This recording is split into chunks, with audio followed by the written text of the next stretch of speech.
আমার মুর্শিদ চরণ অমূল্য ধন। হালকাই করি বাপ, হালকাই করি বাপ। দিনটাকিতে চিনলাম না, বাস লোহারে বানাইলা কাঁচা সোনা। নিরাশায় আউলিয়া গো লোহারে বানাইলা কাঁচা সোনা। নিরাশায় আউলিয়া গো লোহারে বানাইলা কাঁচা সোনা। শির চরণ অমূল্য ধন, মুর্শিদ চরণ অমূল্য ধন। দিনটাকিতে চিনলা না, লোহারে বানাইলা কাঁচা সোনা। মুর্শিদ পরশমণি গো লোহারে বানাইলা কাঁচা সোনা।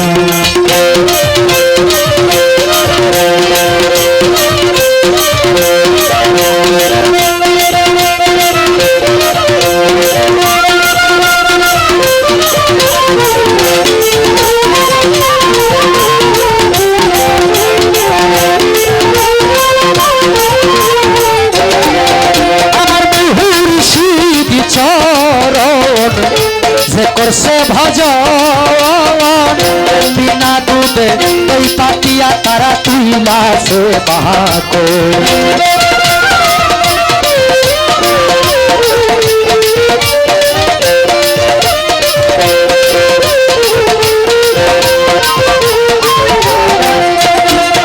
আমার মুর্শিদ চরণ যে করছে ভজন বিনা দুধে ওই পাতিয়া তুইলাছে বাহাকো। সেই সে মাখন করল ভক্ত, সেই সে মাখন করল ভক্ত ভবের খোদা থাকবে না। লোহারে বানাইলা কাঁচা সোনা। মুর্শিদ পরশমণি গো লোহারে বানাইলা কাঁচা সোনা।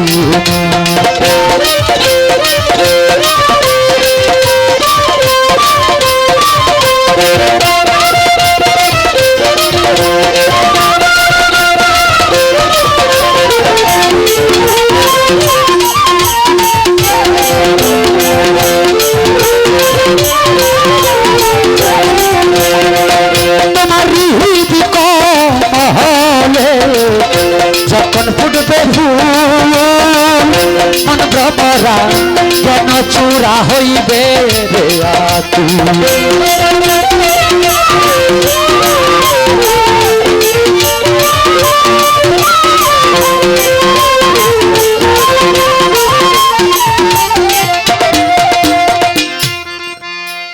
আমরা প্রত্যেকটা গানের উপরে আমার প্রথম যে বন্দনা গানের পরে গানটি ছিল দ্বার খুলে দাও ইকুটা কমবে হালকা। দয়াল আমি তোমার দয়ার ভিখারি। অনেকে বলবে যে আল্লাহ ছাড়া তো দয়া করার কেউ আছে কি? কথা আমি মানি, সবাই মানেন, কিন্তু আল্লাহ মাধ্যম ছাড়া কোনো কিছু করে না। যেমন আপনাকে দুনিয়াতে পাঠাইছে আল্লাহ, মাধ্যম হইল আপনার পিতা এবং মাতা। আল্লাহ কি ইচ্ছা করলে পারতো না আসমান থেকে আপনাকে আমাকে ভালাই দিতে? অবশ্যই। হ্যাঁ, তাহলে মাধ্যম দিল পিতা মাতা। এখন আসেন মূল জায়গায়। আমাদের হযরত মুহাম্মদ সাল্লাল্লাহু আলাইহি সাল্লামের কাছে কোরআন নাজিল করে নাই আল্লাহ। এই কোরআন আল্লাহ নাজিল করছে। আল্লাহ ইচ্ছা করলে সরাসরি নবীজির কাছে কোরআন দিতে পারতো না? মাধ্যম ছিল হযরত জিবরাইল আলাইহিস সালাম। পর্যায়ক্রমে এক একটা জাতির উপরে, এক একটা ঘটনার উপরে এক একটা করে সূরা আমার আল্লাহ নাজিল করেছেন জিবরাইল আলাইহিস সালামের মাধ্যমে, যেটাকে ওহী বলা হইতো। ওহীর মাধ্যমে কোরআনটা আসছে। তাইলে দেখা গেল আল্লাহ জিবরাইল আলাইহিস সালামকে মাধ্যম দিয়ে নবীজির কাছে কোরআন পাঠাইলেন। আপনাকে আমাকে দুনিয়াতে পাঠাইলেন আমাদের পিতামাতার মাধ্যমে। সূরা ফাতের 10 নং আয়াত। সূরা ফাত কোরআন শরীফ তো মানি আমরা নাকি?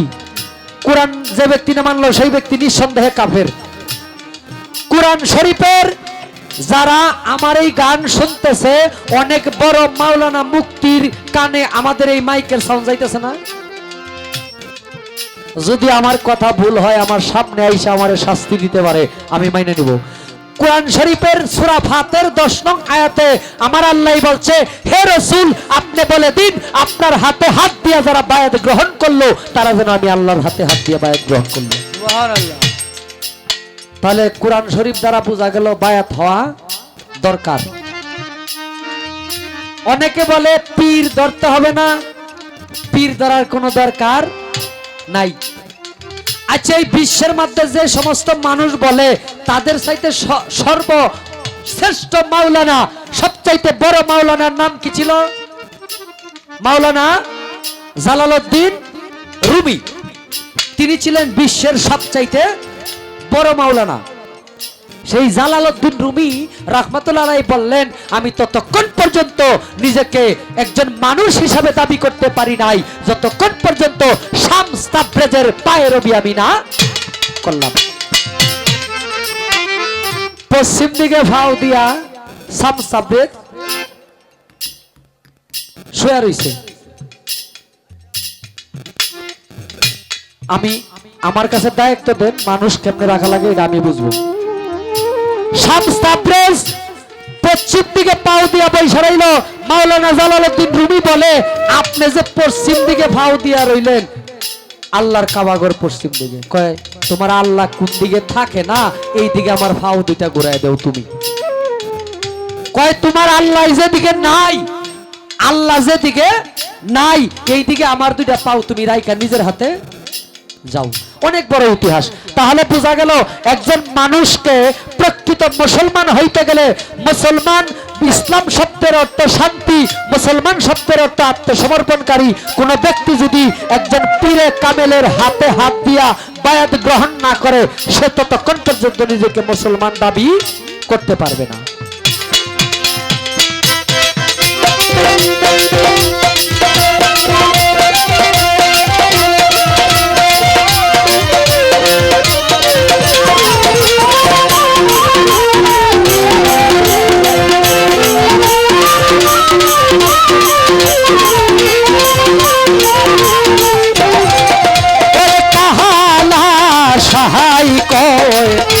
ওরে পাগল মন সরলে গো গল বিষাইয়া হারাইলা রত।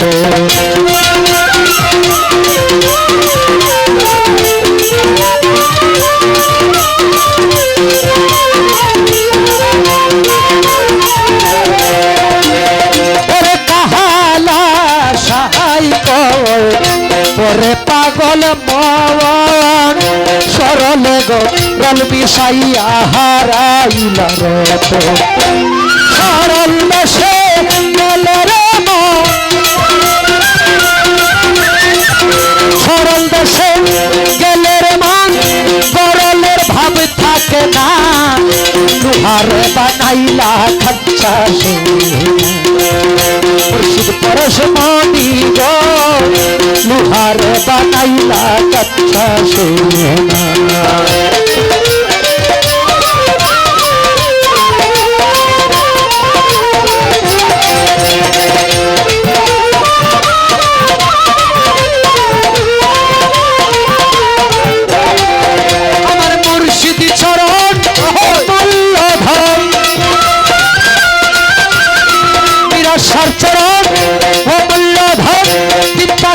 চিনলাম না।